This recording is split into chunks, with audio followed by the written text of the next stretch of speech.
രാഹുൽ മാങ്കൂട്ടത്തിൽ പാലക്കാട് അധികം വൈകാതെ എത്തുമെന്ന പ്രചരണം ശക്തമാണ്. ഇതിനിടെയാണ് പ്രതിഷേധവുമായി BJP എത്തിയത്. പാലക്കാട് MLA ഓഫീസ് BJP പ്രവർത്തകർ ഉപരോധിച്ചു. പിന്നീട് പോലീസ് എത്തി പ്രവർത്തകരെ അറസ്റ്റ് ചെയ്ത് നീക്കുകയായിരുന്നു. രാഹുൽ മാങ്കൂട്ടത്തിൽ MLA പാലക്കാട്ട് ഇന്ന് സ്വന്തം മണ്ഡലത്തിൽ വരുമെന്ന അഭ്യൂഹം ശക്തമായപ്പോൾ തന്നെ രാവിലെ 7 മണിക്ക് വലിയ പ്രതിഷേധമാണ് BJP സംഘടിപ്പിച്ചത്. രാഹുലിന്റെ MLA ഓഫീസിന് മുന്നിൽ BJP പ്രവർത്തകർ എത്തുകയും MLA ഓഫീസ് ഉപരോധിക്കുകയും ചെയ്തു.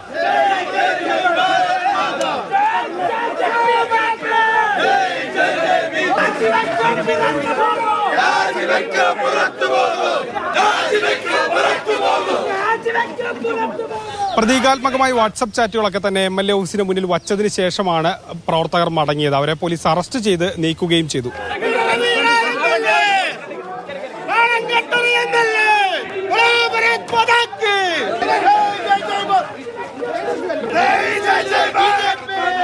സ്ത്രീജനങ്ങൾ ഒരു പരാതിയുമായി എങ്ങനെയാണ് MLA ഞങ്ങൾക്ക് സമീപിക്കാൻ സാധിക്കുക? നിയമസഭാ സമ്മേളനം നടന്ന സമയത്ത് അവിടെ ഉണ്ടായിരുന്ന SFIക്കാരുടെ ആ ഊർജമൊന്നും ഇപ്പൊ കാണുന്നില്ലല്ലോ.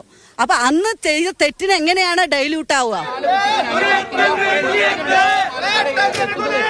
ഏതായാലും ഇത്തരത്തിൽ അനാവശ്യമായിട്ടാണ് പ്രവർത്തകരെ അറസ്റ്റ് ചെയ്ത് നീക്കിയതെന്ന് ആരോപിച്ചുകൊണ്ട് പിന്നീട് വീണ്ടും കൂടുതൽ BJP പ്രവർത്തകരെത്തി പാലക്കാട് സൗത്ത് പോലീസ് സ്റ്റേഷനിലേക്ക് മാർച്ചും സംഘടിപ്പിച്ചു.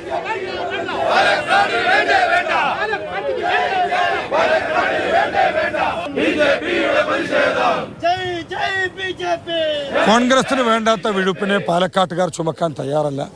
ശക്തമായ പ്രതിഷേധം BJPയുടെ ഭാഗത്തുനിന്നുണ്ടാവും. അതിന്റെ അടിസ്ഥാനത്തിൽ തന്നെയാണ് ഇന്നും പ്രതിഷേധം ഉണ്ടായിട്ടുള്ളത്. ഒടുവിൽ അറസ്റ്റ് ചെയ്ത പ്രവർത്തകരെ ജാമ്യത്തിൽ വിട്ടതിന് ശേഷമാണ് പ്രതിഷേധം അവസാനിച്ചത്. ഏതായാലും രാഹുൽ ഇങ്ങോട്ട് ശനിയാഴ്ച പാലക്കാട് മണ്ഡലത്തിലേക്ക് വരുമെന്നുള്ള കാര്യങ്ങളൊക്കെ സാധ്യതകളൊക്കെ ഉണ്ടായിരുന്നു. അതിന്റെ ചർച്ചകളൊക്കെ നടന്നിരുന്നു. പക്ഷേ ഈ നിയമസഭാ സമ്മേളനം നടക്കുന്ന ഈ സമയത്ത് പ്രതിപക്ഷം സഭയിൽ ഉന്നയിക്കുന്ന വിഷയങ്ങൾക്ക് രാഹുൽ പാലക്കാട് വരികയാണെങ്കിൽ കൂടുതൽ മാധ്യമ ശ്രദ്ധ അതിന് പോകും. സഭയിൽ പ്രതിപക്ഷം ഉന്നയിക്കുന്ന വിഷയങ്ങൾക്ക് വേണ്ടത്ര മാധ്യമ ശ്രദ്ധ കിട്ടില്ല. അങ്ങനെ ഒരു വിലയിരുത്തലുണ്ടായി. ഇതിനെ തുടർന്നാണ് രാഹുൽ വരേണ്ടതില്ല, ഇപ്പോൾ ശനിയാഴ്ച ഇങ്ങോട്ട് വരേണ്ടതില്ല എന്നുള്ളൊരു തീരുമാനത്തിലേക്ക് എത്തിയത്. പക്ഷേ ഏതായാലും അധികം വൈകാതെ പാലക്കാട്ടേക്ക് രാഹുൽ എത്തുമെന്നുള്ളത് ഉറപ്പാണ്. ഇന്ന് എന്താണോ നമ്മൾ കണ്ടത്, പാലക്കാട്ട് പ്രതിഷേധം കണ്ടത്, അതിന്റെയൊക്കെ എത്രയോ മടങ്ങ് ഇരട്ടിയായി പ്രതിഷേധം രാഹുലിലൂടെ എത്തുമ്പോൾ BJP ഉണ്ടാക്കും എന്നുള്ളതും ഉറപ്പാണ്.